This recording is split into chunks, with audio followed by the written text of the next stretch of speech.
Fali Ipupa, Maître Gims, comment on a Banambo Kami Balé, ba vrai Congolais. Tel Maître Gims wana, na succès nyoso yaza na niveau mondial. A matina podium pour saluer Yaya. Pena katia batu achelo lendote, l'humilité précède la gloire, comme la Bible le dit. A Fukami Abengiye Yaya, alebi oyo bazaba exemple oyo biso tolandaki. Au Maroc, chercher à ramener les léopards dans ces pays. Depuis... Il faut respecter la procédure. Et quand les léopards vont retourner dans ces pays, parce que les léopards, c'est le signe de notre pouvoir. Fali Ipupa qui a été choisi pour représenter la musique congolaise moderne au niveau international.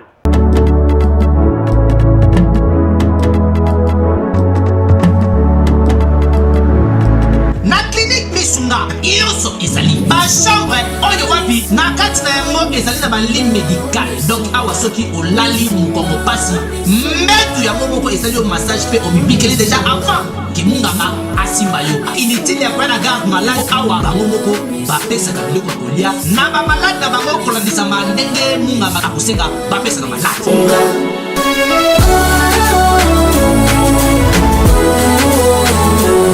Aïda, malade on a bimi kakate. Comment donc la ko bimandele ni yata yo moko pensa. Awa no hôpital na biso kolia ofele, kolala ofele. Eza pona kolia te. Non seulement vous soignez bien. Il est na chambre wana. Bino bo éviter. Mbeto zo sala mouvement o malade alingi.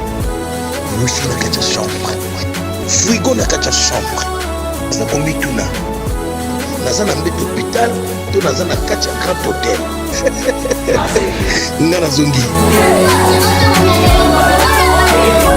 Tala, soki ozana Europe, Amérique, Asie, Océanie, même Afrique, okoki kofutela ndeko na yo mbongo na Milton Misunga na libanda ya République démocratique du Congo pe ndeko na yo azui soin de santé na ye kitoko. Ba chambre ya clinique Misunga eza climatisé na kati frigo na pointe wifi pe donc malade ozali mobimba na connexion internet gratuit. Misunga, ta santé, c'est ta vie. Na clinique Misunga oyo ya Mama Grace Mandela la pétrolière. Est-ce que Tiembezali ezali te? Omoni respect fali a jouer lelo, eza respect oye pape sakana mopao. Non na yo ki Fali Ipupa azo finga Koffi Olomide te. Alors toujours na Koffi Olomide lo ba toujours respect na mopao. Respect na mopao. Aza ko reconnaître que sans Koffi Olomide, sans mopao, ngana linga kika na bana ko telengana na bandal. Mais à cause ya mopao, ndenga sikoyo na bimi. Atanga sikoyo na ko représenter Congo na niveau international, na ko bossa na maître nanga mopao te, besika onga na utaki. Il faut avant ka pene pene yankumu oyo azako exercer mes fonctions wana pona à apprendre comment gérer la terre des ancêtres. Batie ba jeune et belé. Tu peux régner au Congo, tu peux régner à Kinshasa ou au Katanga, mais au niveau international, c'est Fali Ipupa le king. Tangu ayoki oyezo bimana kati ya munoko na ngai, la sagesse christique, la sophia christique. Chef ayoki nguya bakoko eningani kati na eke oyo azoloba aza mutu ya pamba pamba te. Devant mutu azoko régner na niveau international, olingi ko benga ye yaya te. Abengi yo petit otomboki, mais yo succès na yo ezali local. Succès na yo ezali local, eza local. Eza local.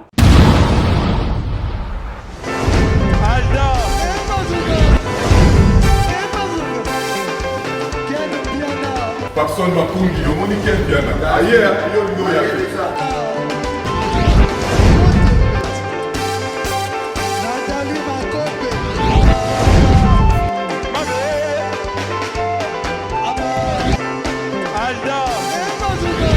Merci, Fali bato elaki yango donc makambo ekende bien.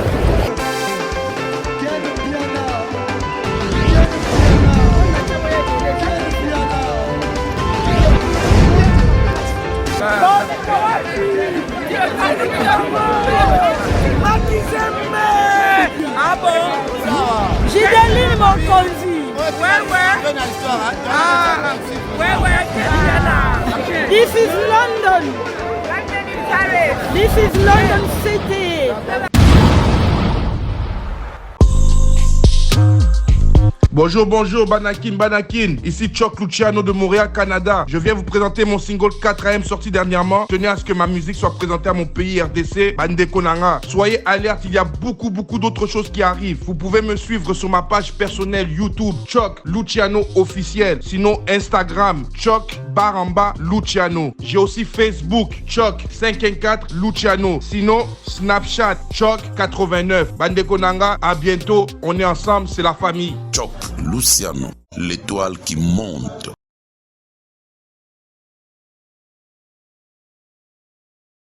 Merci bana poto bana mokili mobimba ndenge botika biso te bozaka indifférente vraiment so moni vidéo na biso ya film na film bo boka mwa lisu bo comprendre mai ezali koleka bon na kati ya mboka surtout na kati ya communauté na biso congolaise en tout cas ça la resengo ya kosakana tant on attend ba suggestion na ba remarque na bino yango ça la mai oyo to sala kita musu na ba kokoso to meka kolongola to meka kobongisango to sala ndenge bino bolingi en tout cas merci na baño so bazali baku ya rota numéro ya lelo eza présenter bongo pa ya moi na bino noko ya bana ndeko na bino validi tambo donc moi na mosala na bino toujours si ma actualité to landelango po et ça la vraiment kitoko merci na les champions Caps Kapangala l'homme à la Rolls le motivateur de tous les motivés et maman Lisette Lokange o batika rabisote pourquoi pas père Nangai Edi Mustafa archive de Bandal Babi les parents de Lukeni la prince d'équipe bourgeois crédible avec impact na idéologie mokonza likolo Babi do yende mokonza aérien la pessimino mbote na centralisation de Paris pourquoi pas père Nangai Jack Pombo na Pichumbombo le mbingazo ya Bruxelles na ke boze belé rosakana de get mulunga ya papa firmé matoto bana poto bana mokili mometro merci na attention na bino bo accorder pour un numéro moko malelo numéro wapi et olobela bongo makambo belé ya kosakana tito na ba sujet le quoi ya pouvoir politique actuel ya mboka na biso côté musuto robeta pe tour na pouvoir coutumier ndengani ma ezali koleka na kati ya mboka na biso vraiment ba ibo koko ndem de simba mboka est-ce que na Congo Tisiko Valère ya bokoko ezakaka tu habité so to zali ko kende wapi po to zo mona déjà mo bakoko so za mo ebele côté musu to bo rappeli su muke na pouvoir ecclésiastique ya mboka na biso na place ya Fumugi Mbangu to bato batokaka butu pe mo ikobeta komba Fumugi Mbangu na ebité est-ce que ça sera vraiment kitoko ba lobela on a ndenge ba lobela wana to beta pe lisolo susu ya côté ya musique pourquoi pas to beta lisolo ya musique ndenge zali ko kende to mona ki bongo rencontre de relation maître Gims na fali pour parler king na même podium kuna na kati ya Abidjan en tout cas il sali polémique na toile ya kosakanaté sans plus tarder tirana na samino ki na za bongo na Docteur Wapiti azaki bongo déjà la semaine passée na plateau ya film na film azongi lisusu pour lui juste l'utile à l'agréable tikanga na saluer pour te bandamo masona biso. Bonjour papa. Ouais, bonjour mon frère Valdi. Bonne santé. Oui, santé ça bien malgré le temps, le soleil qui brille à 40 degrés. Et après la pluie qui crée les inondations dans toute la capitale. Les érosions, machin. Mais dans l'ensemble, tout va bien par la grâce de Hachem, Dieu d'Israël, Nzambian Pungo, Toulendo, Dieu tout-puissant, Nimawe Janangila, Dieu de nos ancêtres. En tout cas, merci papa. Le cas qui me connaît, comment qui bien. J'ai une tête qui est vraiment posée, ils ont réfléchi, qui togo, pour yote même dans le pot, autant de têtes, beaucoup d'avis, donc d'accord et mettre au hasard. Mais là on a bengi on a plateau na surtout mais comme peu beta masolo vraiment et beta maramo troté à na film na film to ba on a pouvoir politique actuel mais habiter le lingue zali ko kindele papa. Est-ce que c'est ko kindele malam?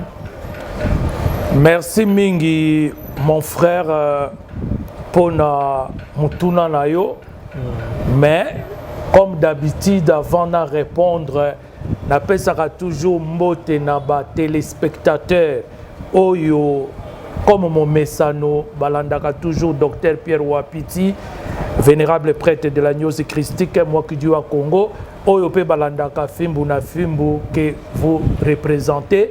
Bisika bovani na kati ya banda kuna bino na kati ya diaspora na kati ya royaume Congo na pesi bino mbote mbote losako na bisika bovandeli. Motuna na yo eza malamu mon frère. Soki toko sonde na likolo toko sonde pe na se tangu élection esilaki ekosala malakati ya mboka oyo. Tout juste après, nazwaka avion pour na kokende na New York. Et na kati ya avion, ils ont survolé l'océan Atlantique. Na somnolaki. Et ndenge na somnolaki, na se retrouvé que nazali na espace. Na espace wana, na moni 3 êtres célestes. Lumineux, bazalaki kongenga. Ngai na telemi en face na bango to bandi ko solola. Oyo azalaki na katikati nde azalaki koloba. Ayebisi ngai frère toyaki pona ko aider Congo démocratique, mais Congo démocratique elingi na yango te. Pour cela biso tozongi epai tozalaka. Désormais, tu ne parleras plus du Congo démocratique, tu enseigneras que l'agneau christique. Alors na kamwe na tuni motuna pona nini na lobela susu makambu ya Congo démocratique te. Azongiseli ngai ya no alobi poto yaki poto aider Congo démocratique, mais Congo démocratique elingi na yango te. C'est pourquoi tu ne parleras plus du Congo démocratique, tu enseigneras que l'agneau est christique. Et naye ko sutuka nazali na kati ya avion mbala moko na bimisi kutu na komaki yango na enveloppe o ezalaki na billet nanga d'avion na passeport nanga na komi bato bayambaki nga na New York tangu aye kozwanga na aéroport na bandi koyebisa ye yango tangu cour constitutionnelle e bandi kosambisa ndenge président Fayulu asengaki na cour constitutionnelle atala likambo ya fraude électorale. Nga naza kotala ba juge ya cour constitutionnelle à partir ya New York na hôtel Pennsylvanie. Nazo koyebisa oyo azalaki nanga cour constitutionnelle wana ekobimisa eloko moko ya malonga te. Esengeli na Mese Fayulu atika na ye. Nous connaissons la suite. Lelo yango tozali ko vivre oyo toza ko vivre. À partir ya wana na lobela kasusu makabu ya Congo démocratique te ndenge na bandaka ko lobela yango uta 2011. Nde na tangu na sali fascicule nanga ya 22 pages. Tangu na ye nango awa na 2019 le 25 août 2019 on a l'ingaki la conférence, la première conférence de l'agneau christique pour le Congo. On a le 12 septembre parce que nous avons autorisation dans il y a hôtel de ville pour réaliser cette conférence, tenir cette conférence. Et ça un passage moko na loba na kati ya fascicule wana ya 22 pages. Comment relever la RDC? Et ça un passage moko na comment na lobby. Les Balouba doivent faire attention au pouvoir en demi-mesure que Joseph Kabila les a donné. Sinon, ils seront humiliés.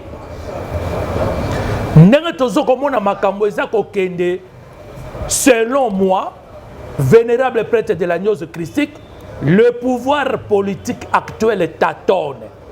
Comment ça? Ça tâtonne parce que bazana ligne oyo bango ba tracé te pona komema mboka Omoni vision est très importante.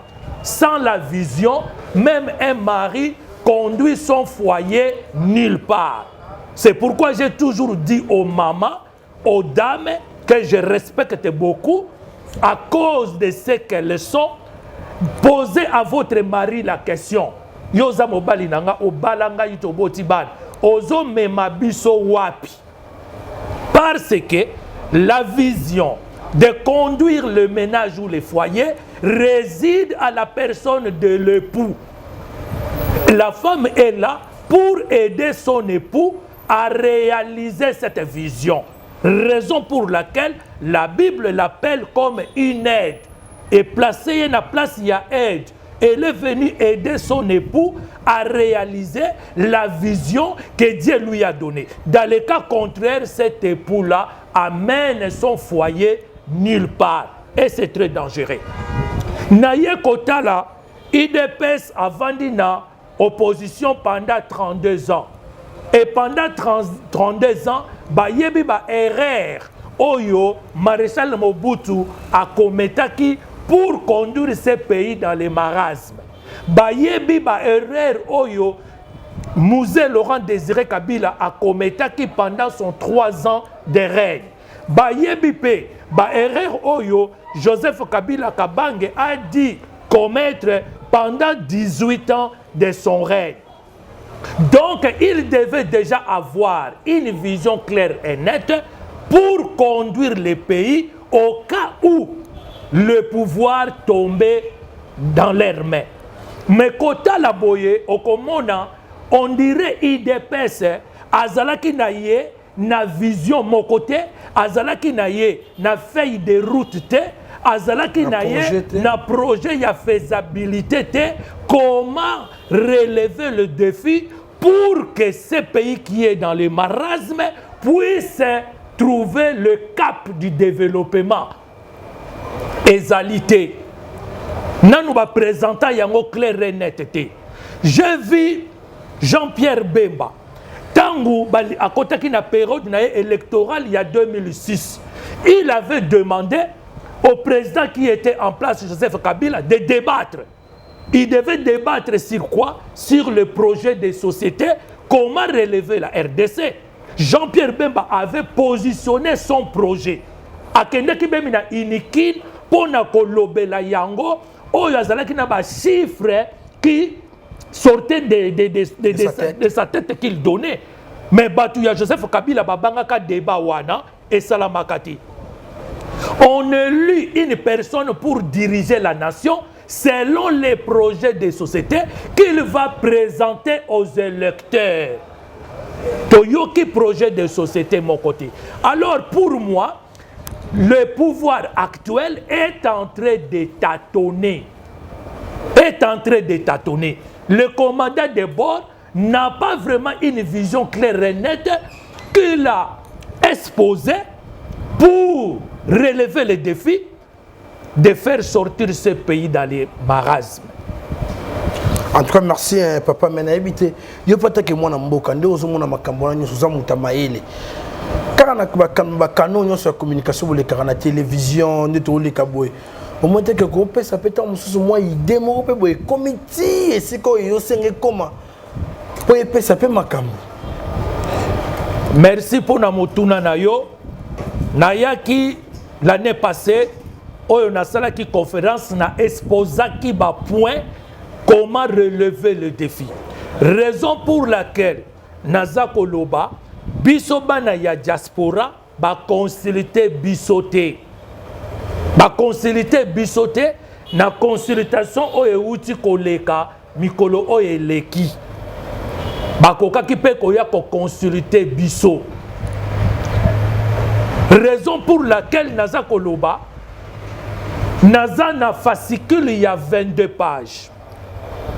Il faut pe ba kondi ba luka ba yeba nini eza na kati ya fascicule wana makamuni ninga la lobi na kati ya fascicule wana comme na koki ko prélever eloko moko na parla que sur la révolution, la réconciliation nationale.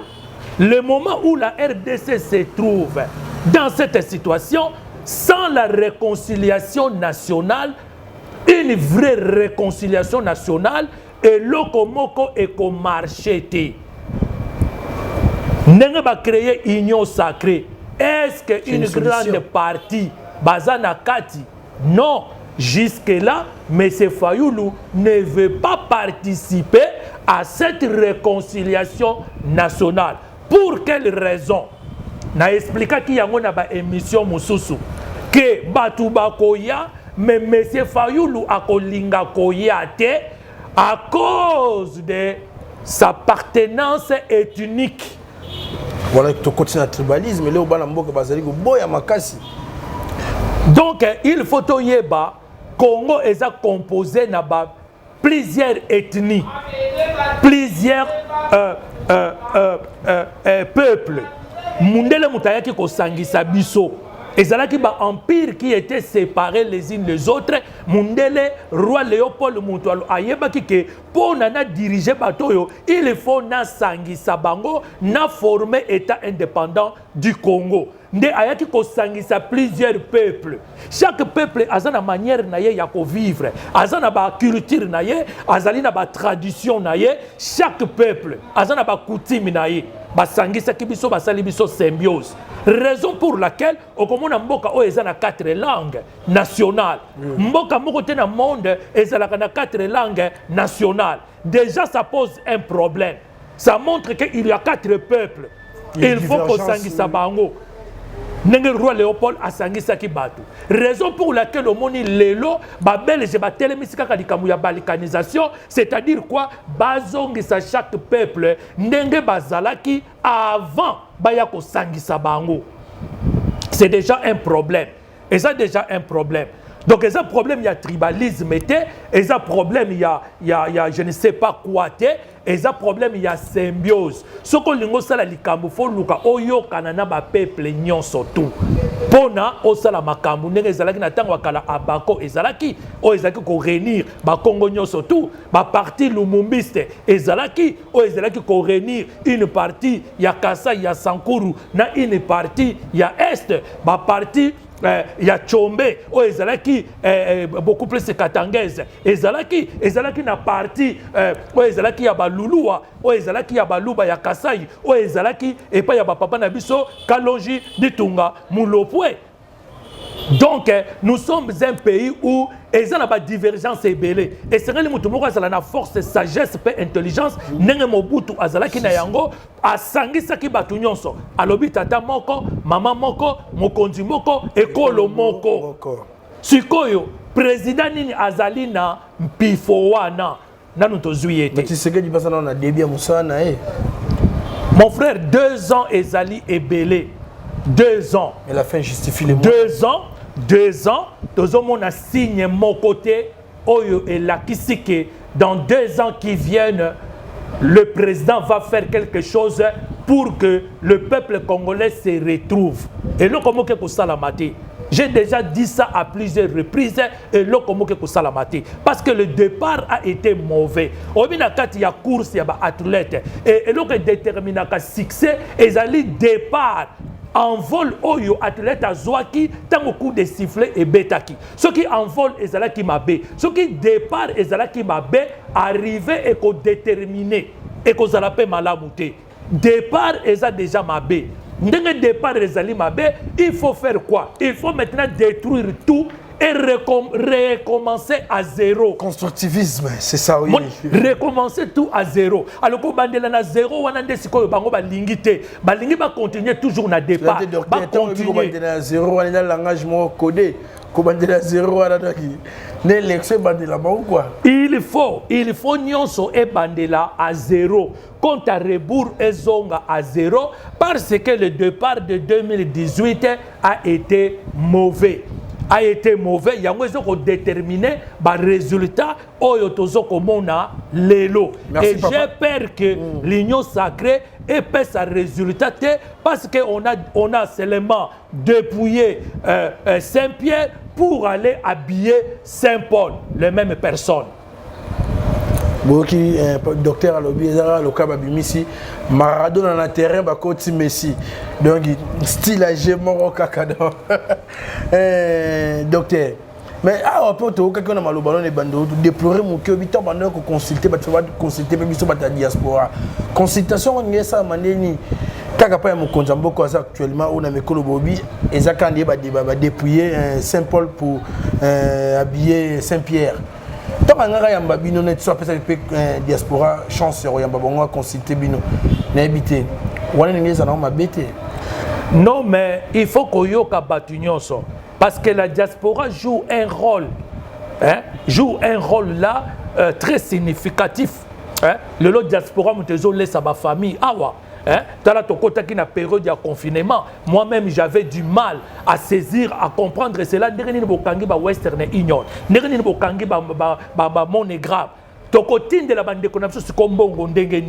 parce que c'est la diaspora qui fait vivre les familles qui sont ici en RDC. Ça, il ne faut pas oublier cela. Donc la diaspora joue un rôle là très significatif. Mais le problème aussi de la diaspora, c'est quoi? Même la diaspora congolaise est malade. J'ai déjà expliqué ça à plusieurs fois. Même la diaspora congolaise n'est pas un label de qualité. Raison pour laquelle le Komona, lelo oyo batwaza ko diriger mboka, ba uti na diaspora. Lelo oyo, ba conseiller mingi bazo ko brandir ba licence na bango. J'ai une licence de telle université européenne. J'ai une licence, un doctorat d'une université, je ne sais pas, américaine. Mais Moussala sur le terrain. Et ça pour se faire sentir. Donc, parce que la théorie apprise à l'école et la pratique sur le terrain. Ça ne marche pas du tout. Maintenant, moi, je confirme ma théorie que même la diaspora congolaise est malade. Même la diaspora congolaise n'est pas un label de qualité. Parce que Bangonde Lelo Bazuki Bukonzi, Bangonde Lelo Bazali n'a pas ministère, pas conseiller partout. Mais comment il n'arrive pas 2 ans après à relever le défi pour faire sentir à ces pays que le pays commence à prendre son envol. Tu vois? Alors, pour dire qu'il leur manque quelque chose au niveau spirituel, il leur manque quelque chose. Mais c'est pour la battre mon sous le système gouvernement qui bloqué pour na prédécesseur bazala qui n'a habité il on peut créer qui moi problème.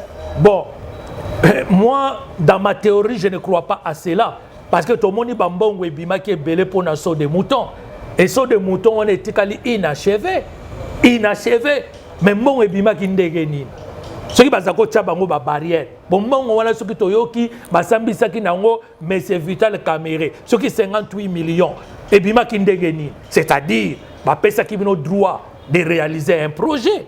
Si le projet n'a pas été réalisé à temps, à l'heure et à terme, c'est-à-dire il y a eu une mauvaise gestion. Bisono Sotolanda qui jugement wana Tolanda qui yango à la lettre, on était branché à la télé pour suivre le jugement de M. Vital Kamerhe. Alors, raison pour laquelle Nazoloba, ce que vous comprendre, c'est pourquoi FCC se retire. Il se retire stratégiquement.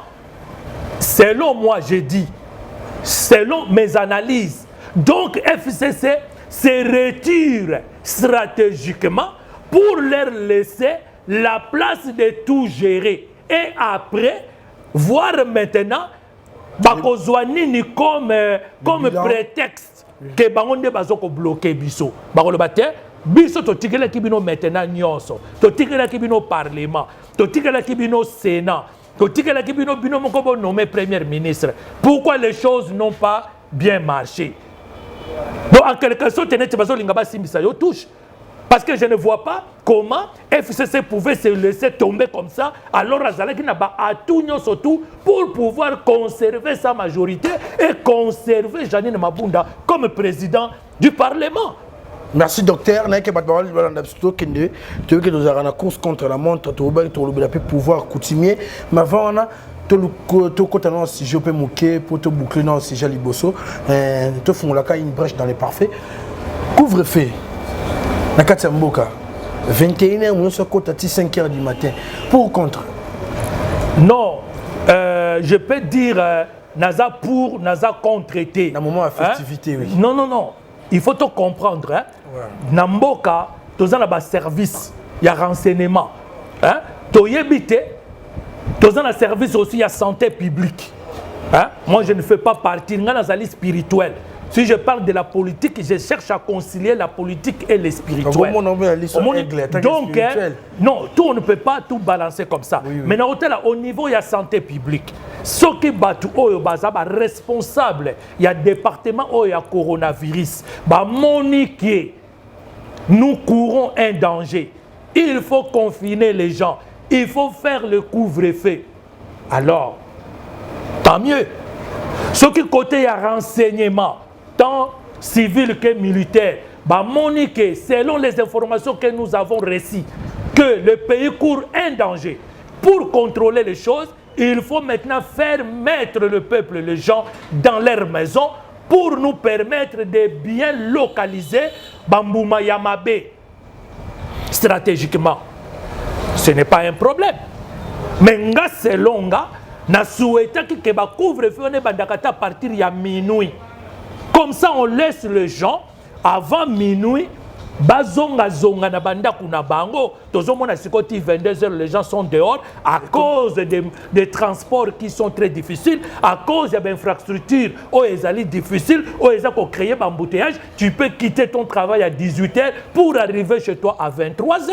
J'ai laissé mon chauffeur à côté de cinquantenaire. Moi, j'ai fait le pied du cinquantenaire jusqu'ici à Bakayaou pour prendre un moto. Et mon chauffeur est arrivé à quelle heure? À 23h. Depuis 19h que je l'avais laissé à côté de l'hôpital de cinquantenaire à cause des embouteillages. Non, mon frère. On se comprend.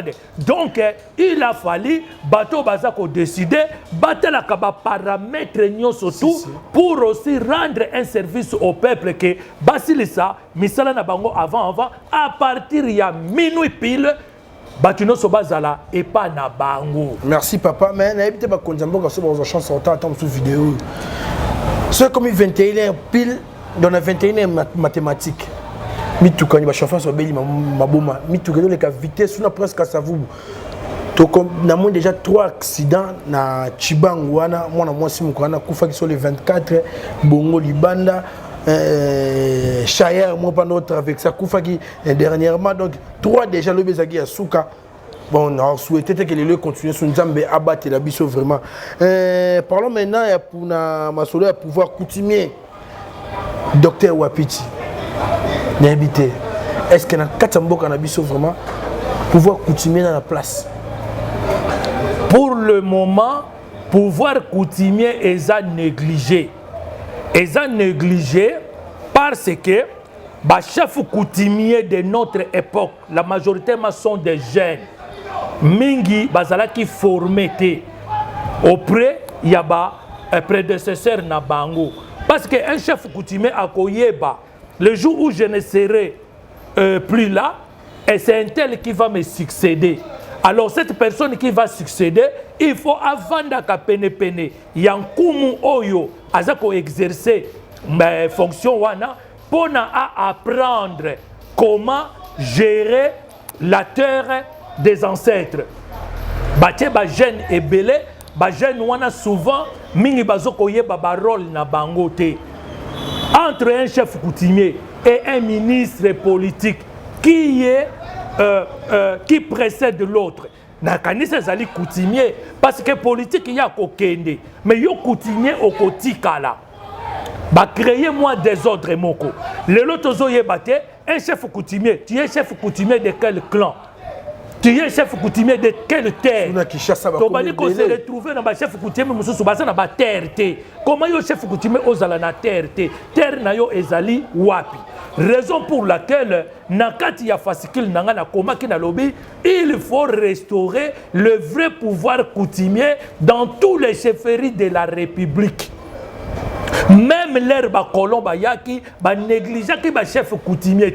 Ils sont allés s'attacher d'abord, chercher d'abord la confiance des chefs coutumiers. Oyo bazalé kobenga les chefs médaillés.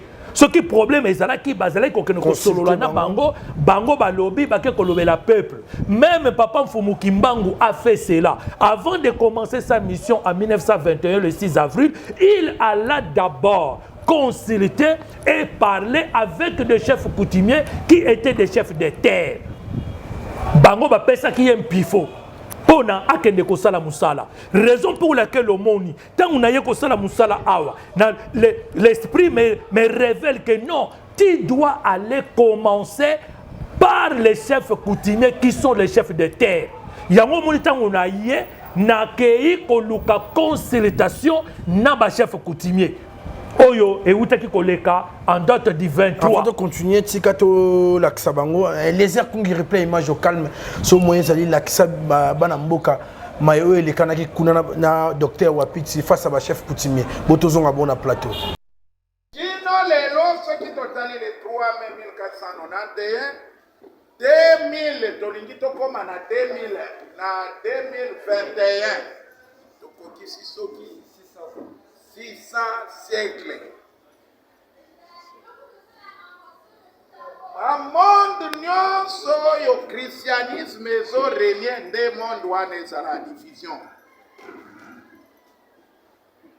Mukolo oyo bazali kotya nkumu loboko bayebisa ye Yesu azali nani ndako ya kibokonzi epeli moto. Sango wana akufaki. Deuxième sango azoya nde bandeli oyo yokaka ya mavanga munandinga otolobaka na munoko na biso ya batu bakabwana bamusuba lobi biyo ndimeli bamindele binobotikala bamindele biso tokosambela te nde omoni source ya baeglise oyo babengi église de noir ewuti na Congo dia Ntoki kuna nde lelo oye bokota biso komite awa réunion tobandaka tosalaka chaque mercredi kobanda 10h kosilisa 12h 10h ezali na signification na yango 10 bazwi 0 oyo tobandelaki oyo tomonaki 0 ezali na eloko te na 1 oyo baye kosangisa epesi chiffre moko eleki na 8 na 9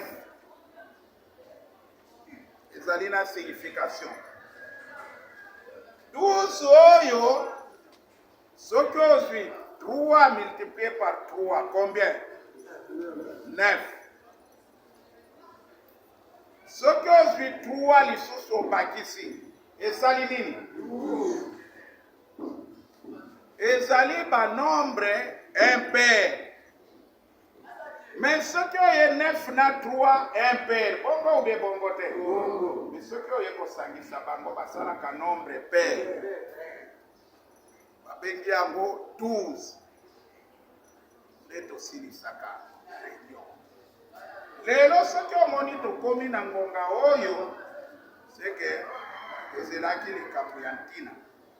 Olobi muke me olobi likambo ya kotonga mboka olobi yo na ngai tokozala te bana na biso na bakoko na biso na bankokolo lobi nde bakosala nde mboka bino bafrançais balobi celui qui fait la paix prépare la guerre. Comme tozolinga kimia ifale nano tobundisama tobunda soki tolongi nde tozwi victoire. Biso ye kokuta telema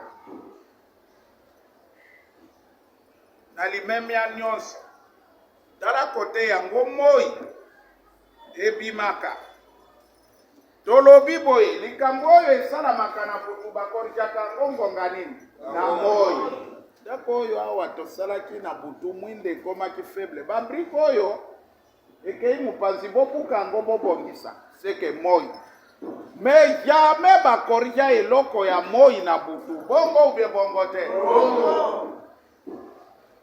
awa oyende na moi osukisi malobolobi bino bankumu likambo oyo po ebuta nzete esengeli bino botuna bao bakenda ezali likambo ya molimo sikoyo ifale esala na nzoto ezali lipa na nguba te bobenga baoyo batikelaki bino kinkumu batu bazali kokufa awa lelo mutu azobina yende riche mutu azotambola na bakaleso yende na koko azolesa libota bongo ube bongo te lelo ezali ministre na eglise depute po bafote ye na eglise siko tozotala eglise wana ezomema biso wapi Moïse ngonga asengi na nzambe alobi bino baapotre na nga bosimba nga maboko po maboko elemba te Israele elia melelo ndako moko bapaster zomi eske Kongo ebiki biso tozoke tokobeta tabu ya molimo na ya musu Nzambe akofongola ata butu eyindi tongo esalaka nini soki butu eumeli tongo ekotana biso tolobi boye mokakoswana nyonso lobi tokosangana na yo tokosenga ye kimbangu liasweka mutombe oyo yo ozali koloba soki ezwi mapapu etamboli oner na ye monani bino bakoko bokenda yo ngaliema etene oyo koto oyo opesa na ndambwele yo nde okutanaki na mundele osali bakor monaki bakor wana ke tokopika soka bakor wana ozotikala na midoko oyo ayo topesi oyo kasu ya moyo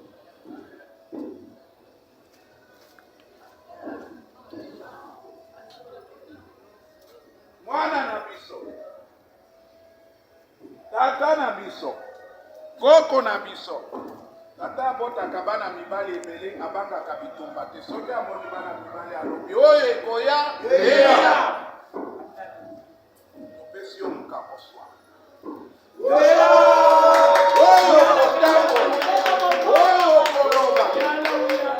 oyo koloba ekozala na matoi ya bato lokola sukali na muno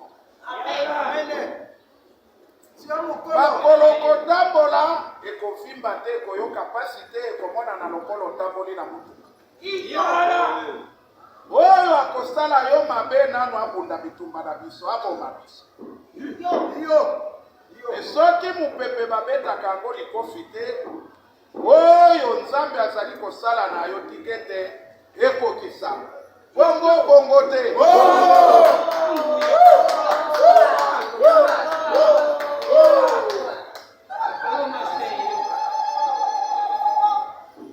okotambola bisika nyonso oyo tozalaki na yango okomena mikanda etambola partout bana batanga nazopesa ye nimero na ngai nyama moko akotikala kopusa na place nkoya akufaka te miku etikalaka gaz moko kaka bankoyi lisusu bakoya wana kograte manzaka nde nayebisaki ye problème wana ezosenga bino bato ya bamoyen leta kolo mapinga na mikanda akosangisa bato akosangisa bankumu bango nyonso bakokende te délégation bakei balobi bazwi ye batie na avion tiao tokundi ye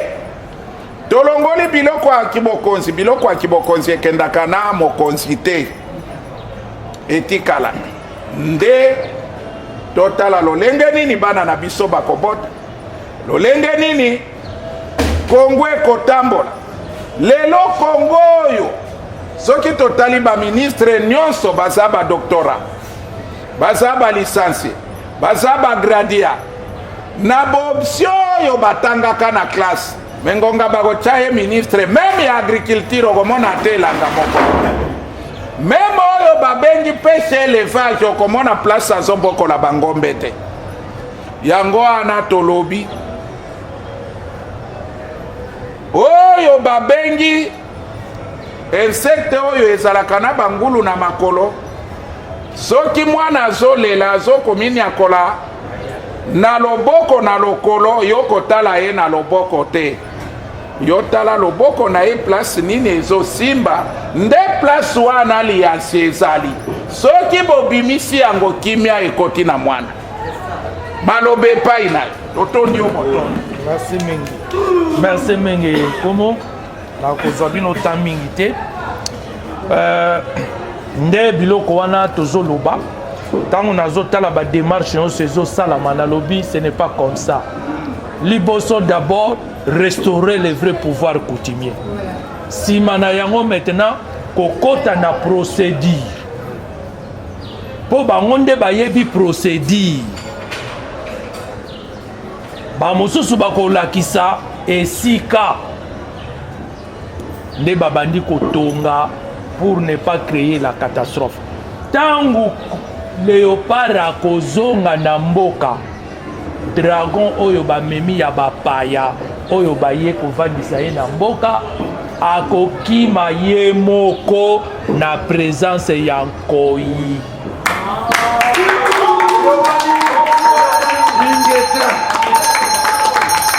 ye wana omoni mosoto partout ye wana omoni bana bakatanaka bamashete makile etangaka mpo ye amelaka asalela bango mosala oyo ezomema Congo nulle part ezomema Congo kaka en dérive mpo na bato quelque bato oyo bamemaki dragon wana awa mboloko antilope akokima ye moko aza kopanzapanza partout akokima ye moko na présence ya léopard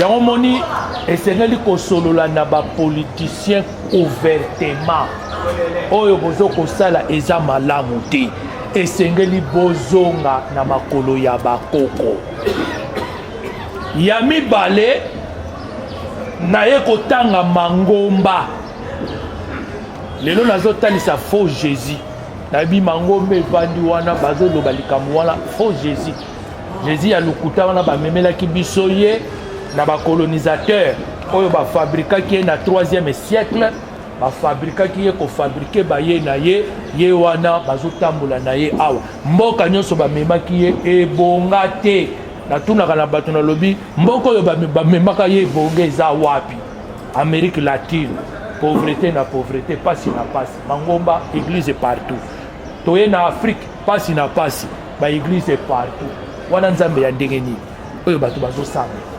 mitema na bango ezobongwana te totika makambo wana mpo na biso en tant qu'Africain to créer spiritualité na biso moko nous devons créer notre propre spiritualité na modèle ya bakoko na biso na modèle ya bakoko oyo molakisi toza na ye kaka moko ya baindo nyonso na Afrique nyonso oyo babengi na komo ya Fumu Kimbangu oyo ayaki na 1921 le 6 avril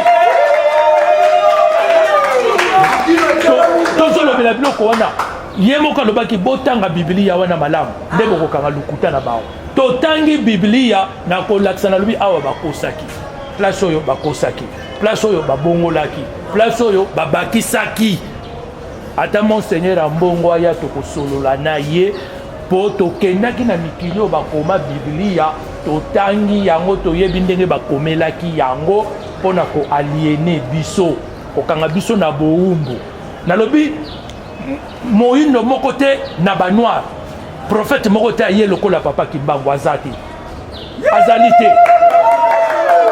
azali te oyo bayaki na Asie oyo bayaki azali na ye te azali te azali te toza kotalisa ndenge nini babongolaki bamakomi wana nyonso tu Congo ezali stratégique nalobi pona nini lelo na Jérusalem kuna ya bayuda balobi boye troisième temple tango tokotonga yango biloko nyonso ya temple esengeli etongama na or mais or wana esengeli euta kaka na Congo po or ya Congo nde ezali pire koleka ba or nyonso oyo ezobima na mokili yango wana bango bayuda basimbi mboka na biso boye na Ituri kuna basimbi yango boye balingi kotika yango te mpona or oyo eza kobima kuna ezali très pire or wana kaka yango bamemelaki Salomo mpona Salomo atonga bestensile ya tabernacle na ye mpona nzambe na ye abanda kokita to milengele mpona kozonga na mboka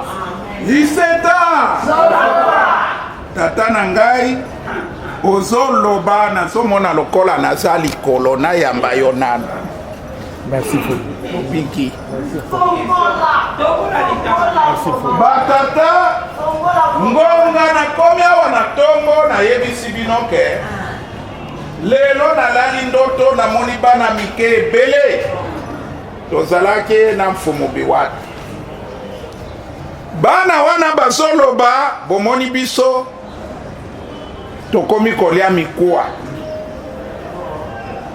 bolobi nini natuni chef biwata oyoki makambo aloba balobi naye kosutuka na mbeto mpo nalalinga moko mama akei nkamba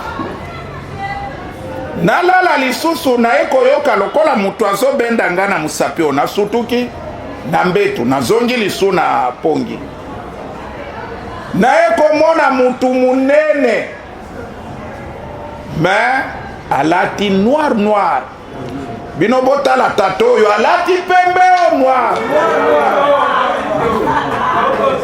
sikoyo ngai nazobaluka nsima natala chef biwata nayebisa etala tozoluka biloko ya kopesa bano oyo bakomi kolia mikuwa tala tata wana nini azoloba naye kosutuka na pongi na tongo tobengami na mfumu mafu nabandi kokalkile ndoto oyo bazokoadrese na mfumu mafu bazokoadrese na ngai na biwata ubie na mokonzi moko po ndoto ezala vague ifale ndoto bapesaka na baproverbe yo sikoyo oya kosala yango discernement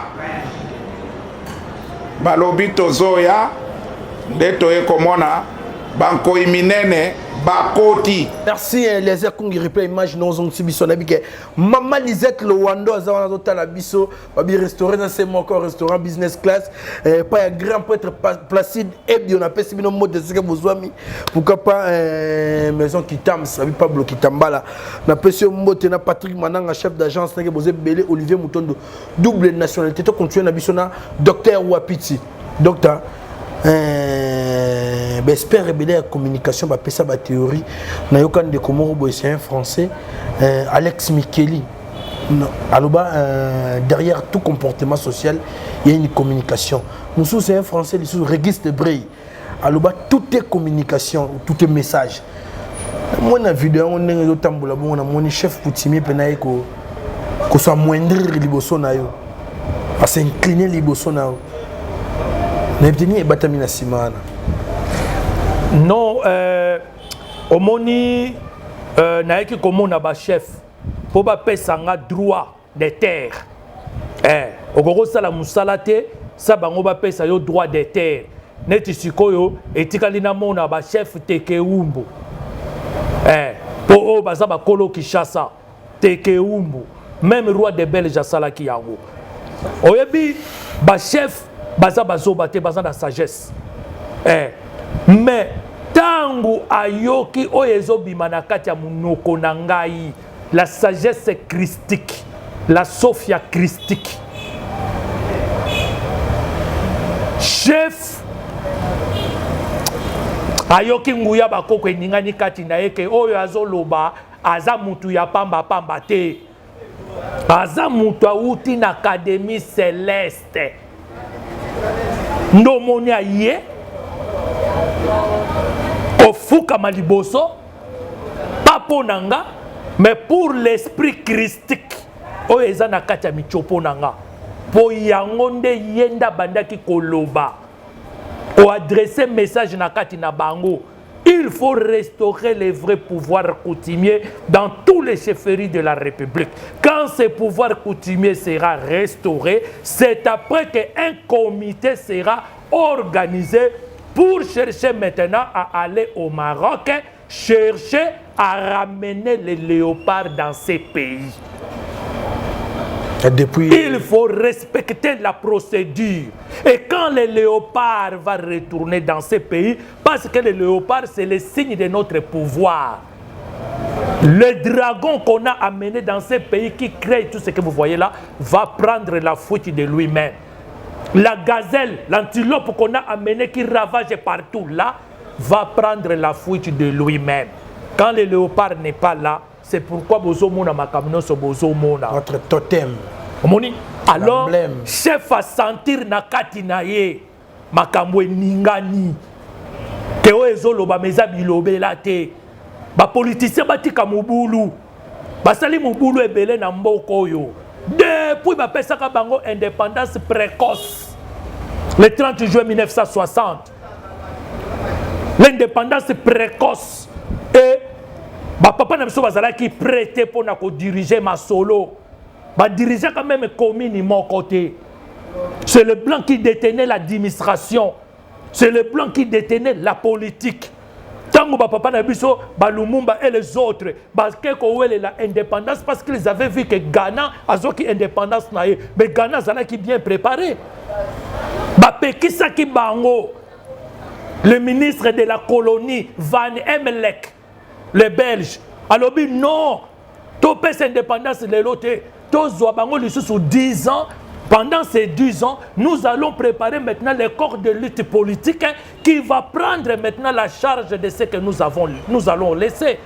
Ba papa Lumumba ba boyi, ba boyaki, ba dirigeant kanini, ba dirigeant ka elo côté.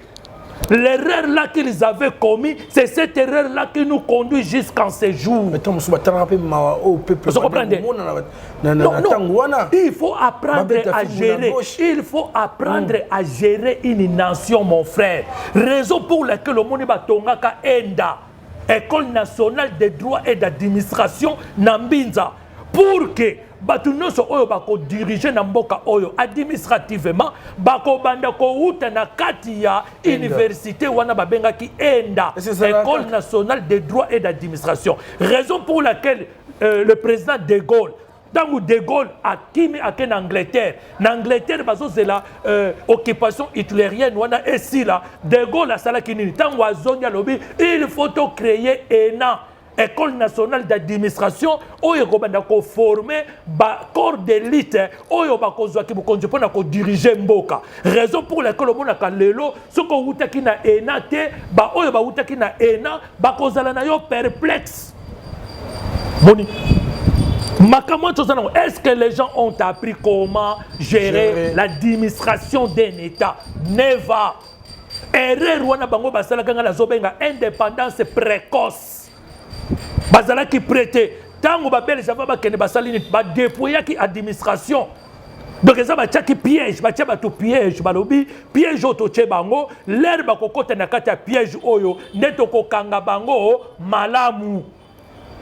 Ba dépouiller ba document administratif nyonso ba kena ngona Belgique ba tiki awa vide. Et tant où maintenant ba kei ba pesi ba papa Lumumba pouvoir, ba pesi Kasavubu pouvoir, tout le monde ndenge ba tatona.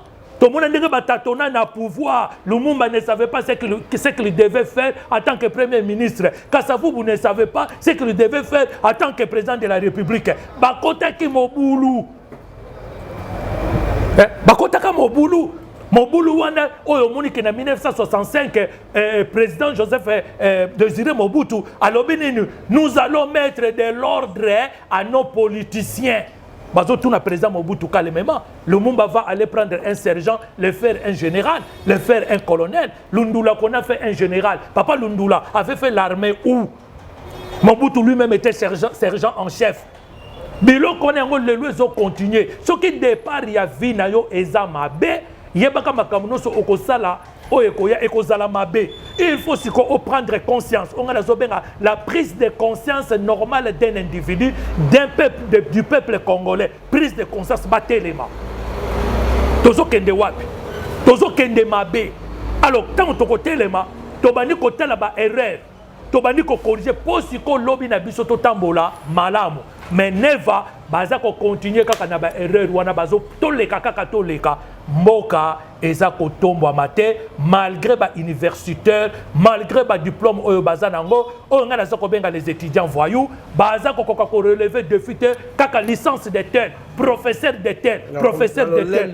Mais pourquoi on vous appelle professeur? Qu'est-ce que vous avez enseigné à vos étudiants à l'université que vous n'arrivez pas à mettre en pratique pour relever le défi de relancer ces pays dans la voie du développement? Rien.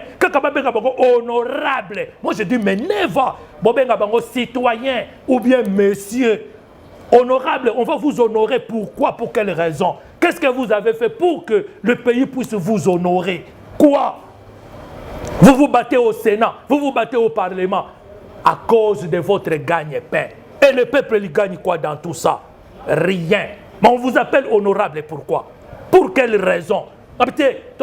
Monsieur, par respect. Docteur Wapiti, na funguli parenthèse, mwana poto kangana biso pengo, to kota na sujet mususu.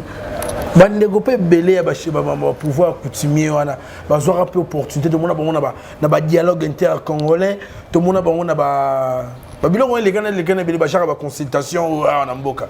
Surtout na tanga président Kabila avant élection comme moi le romo bo photo sangana to yokana. Tout ça, le gouvernement, tout le monde a bandé quoi, n'a tout rebellé.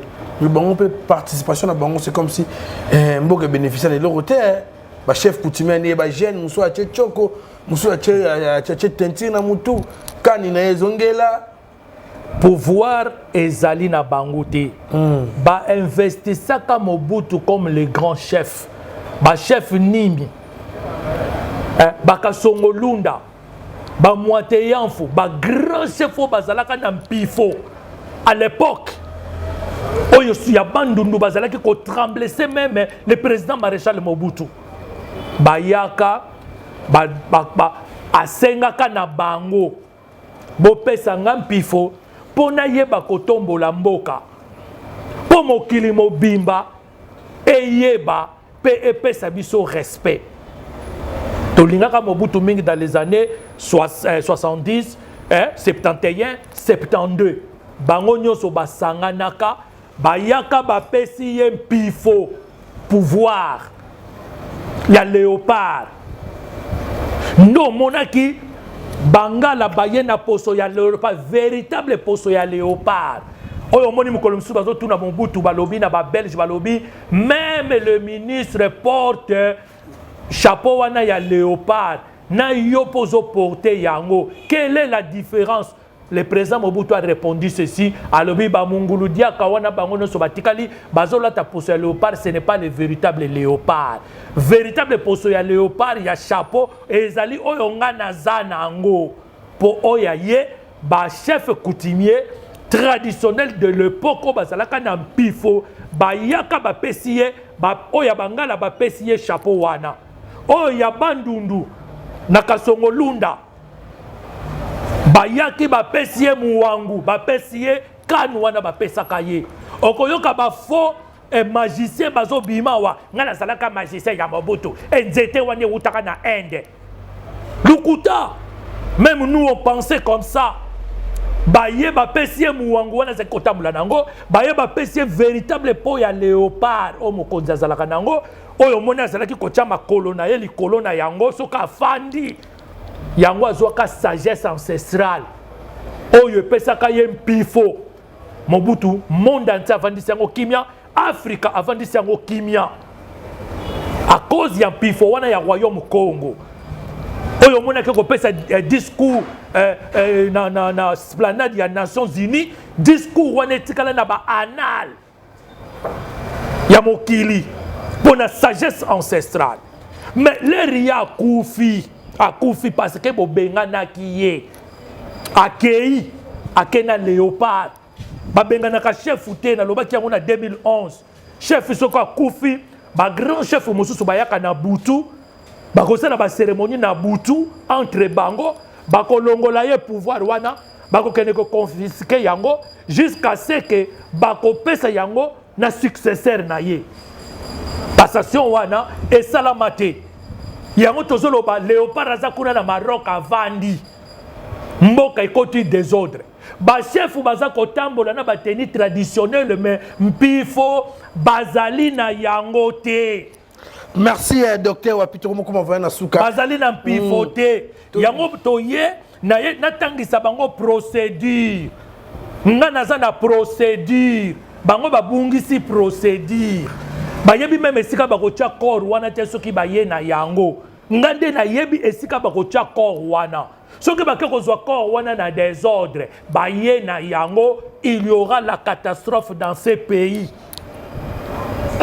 Bapoliticien batika mobulu basi batie mobulu mingi na kati ya mboko oyo bazonga sima baya koyoka basage quel que soit même baza ba petit comme je suis petit mais à l'intérieur je suis costaud parce que j'ai été investi par les ancêtres. Raison pour laquelle on moni le représentant des chefs coutumiers qui vient s'agenouiller sur mes pieds. Tu vois? Batika des autres, merci docteur. Merci docteur. Comme vous avez docteur, au bétal sur il y a place en fumu gimba on moke pour na mboka o a to chiter ce qu'on a musique et si gab na ebisa ki batune bandeli pour kota bola mon onde pour kota ba secteur union to dagi na politique to continue kota ya bokoko to succiter bon na musique to bétal sur moke ya place en fumu gimba ilo za c'est important ba venir ka ende quand mon arabon Nautaki koloba yango na lobaka yango toujours depuis 2011. Nous, Bantou congolais, nous devons créer notre propre spiritualité qui va s'inspirer à la manière de nos ancêtres. Parce que la spiritualité qu'on nous a enseignée jusqu'en ce jour nous a amené nulle part. Le christianisme occidental qu'ils avaient fabriqué au IIIe siècle en usurpant les enseignements des vénérables apôtres Pierre et Paul pour en faire un christianisme occidental, empire romain, empire barbare. À Salaki, Bayaki Nangona Mboka et Memi sont nulle part. La franc-maçonnerie, quelle que soit leur obédience, Bavandi Nango Wana et Memi sont nulle part. Des faux francs-maçons africains. Les faux francs-maçons congolais. Parce que là, qu'est-ce que dit la franc-maçonnerie? Tu ne peux pas confisquer le pouvoir. Tu vois? Le pouvoir, quand il y a le pouvoir, 5 ans, 10 ans, tu dois passer le pouvoir à l'autre pour amener une nouvelle vision. Mais à ce que franc-maçon a eu pouvoir, Wana, a confisqué Yango. Namituni, ça c'est quelle franc-maçonnerie que vous pratiquez? La franc-maçonnerie dit quoi? Nous devons faire de ce monde comme un jardin de roses. C'est-à-dire bâtir et construire les édifices. Bango bazu pouvoir ba franc-maçon, ba vani na ba parlement, ba vani na ba ministère, bazo sala nango ni rien. Mboke tondi salité, rien. Quel genre de franc-maçonnerie qu'ils pratiquent? Na bengi bango ba faux francs-maçons. Ils sont des faux francs-maçons. Dans les cas contraires qu'ils viennent débattre avec moi. Et na relaxa bango que au niveau de la franc-maçonnerie, ce qui va continuer na kati, na ebité sur na 33e degré selon le rite écossais. Merci. Donc il y a un lobby. Tous les mouvements sectaires là, aux franc-maçonnerie, aux les cancans, aux primacuria, aux la Rose-Croix, et quelle que soit leur obédience, même l'église catholique d'aujourd'hui ne nous a amené nulle part. C'est pourquoi moi j'amène une nouvelle spiritualité qu'on appelle la gnose christique qui va s'inspirer à la manière de nos ancêtres. Où Papa Mfumukimbangu sera notre prophète. Parce que prophète Nabiso Ezaïe, le Congo a une crise spirituelle. la crise d'un maître spirituel. Nous n'avons pas un maître spirituel. Nous avons ignoré notre maître spirituel. Il y a un poto na lobby qui na bibliothèque d'irrationnel. Na kata bibliothèque d'irrationnel qui n'est un livre qui s'intitule Le grand maître contemporain.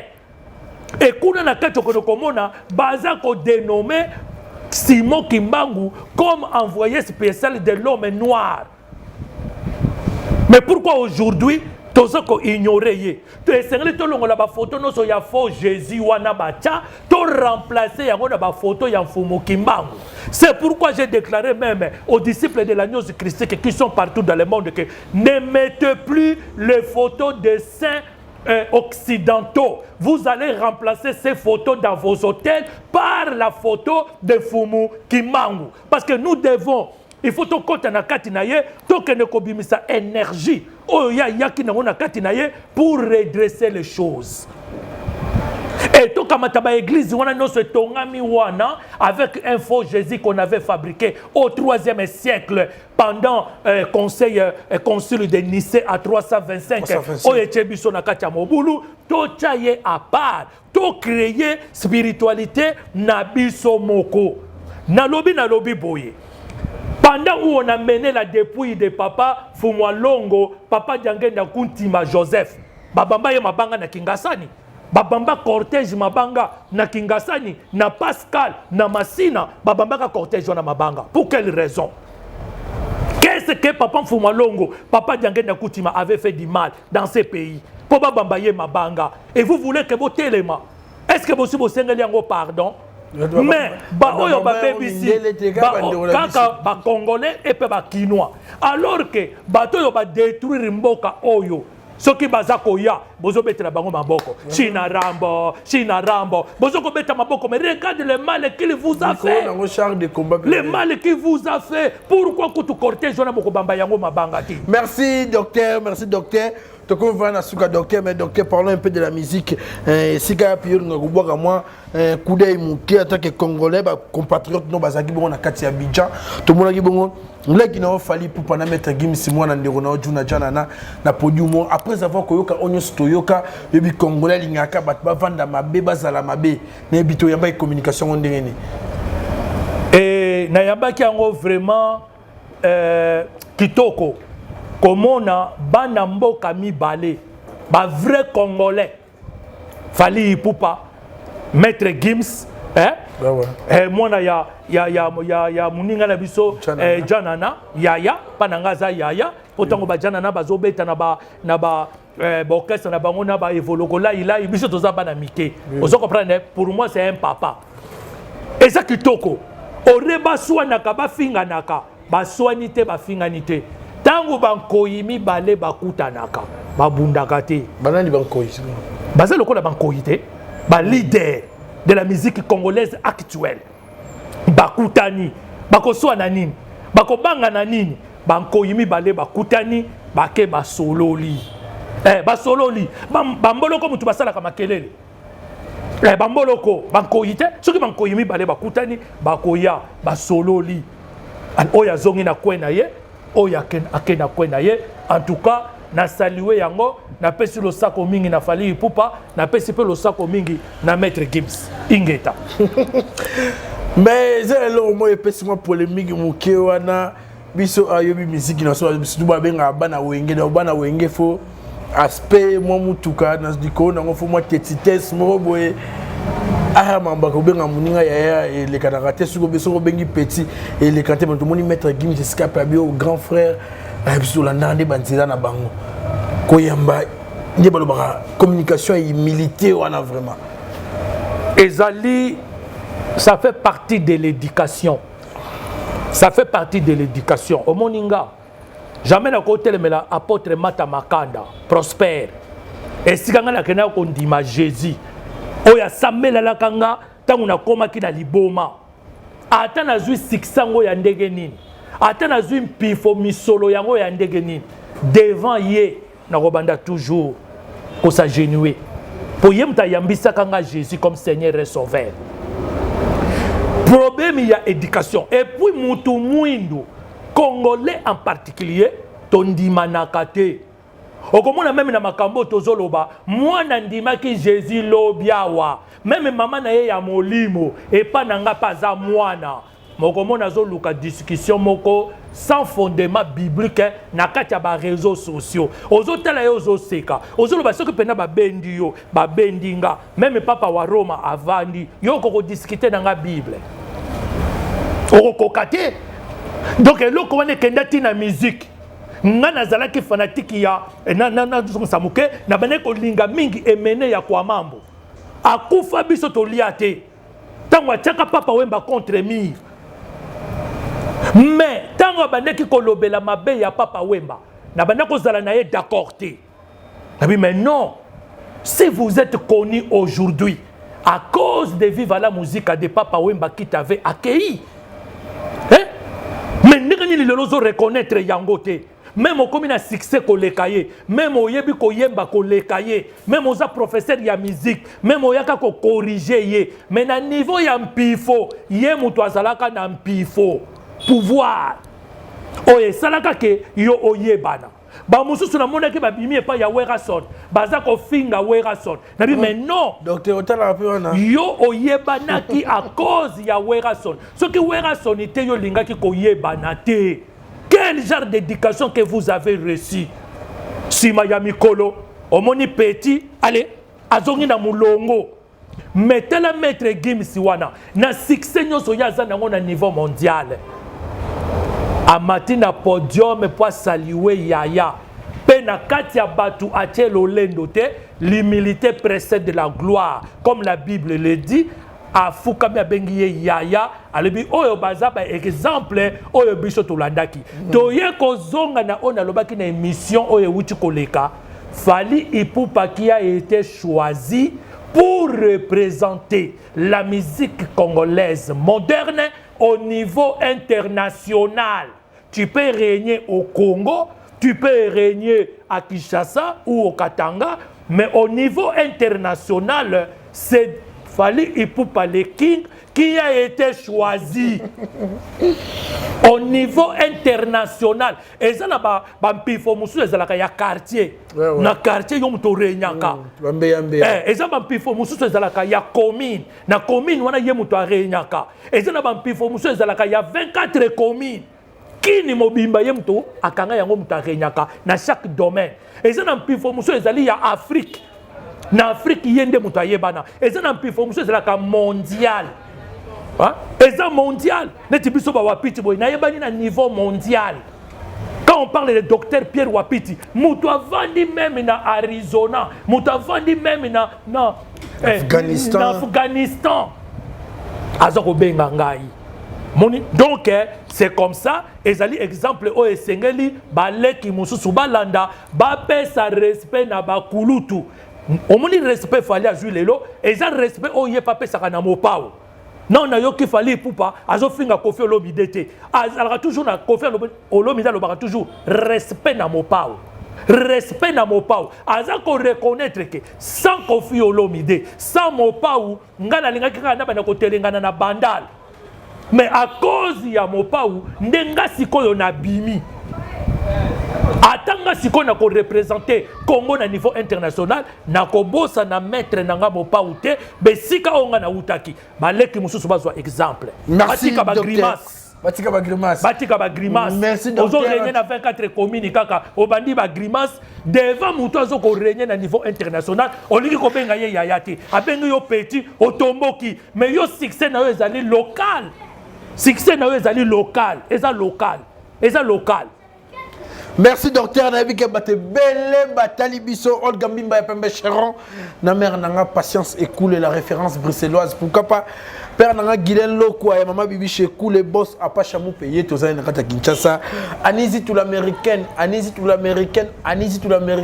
na benyo trois fois mère Dadi Chombo Dadi Tiro honorable Mundi la fort de fort Iget Moulunga et papa firmé Matot en tout cas Père Nanga Donan Tsumbu a rendez-vous vraiment la 6e mission pour la Mokoma. On a été docteur sur la dernière communication à émettre. Vraiment, na pesibino merci mingi. Ndenge boyaminga sous na plateau na bino pendant mon séjour ici à Kinshasa. Na pesibino merci mingi. pe tozo ko bondela kaka mingi ba konje tozo kutana bango na ndenge ya butu na ba mokilo ebombama bazo ko senga biso ba prière. Alors tant que bazo senga ba prière tozo ko bondela mingi pona mboka na biso parce que mboka na biso eza vraiment na pente moko boye trop glissante alors toyi kampiko na ko bondela pour nzamba bakoko na biso nzamba mpungu tout lendo Dieu tout puissant nima weja nangila Dieu de nos ancêtres sans oublier Hachem Dieu créateur de l'univers visible et invisible ayeba koyokela Congo mawa ayeba koyokola Congo mawa apesa mayele na ba oyo ba ye kozwa pona ko diriger mboka apesa bango mpifo ba diriger penza mboka peuple congolais pe asepela po pasi eleki ndelo. Merci beaucoup. En tout cas, merci docteur. Merci d'avoir eu l'opportunité de faire la mission. En tout cas, ça n'est fini pour aujourd'hui. Vous vous abonnez massivement dans le site.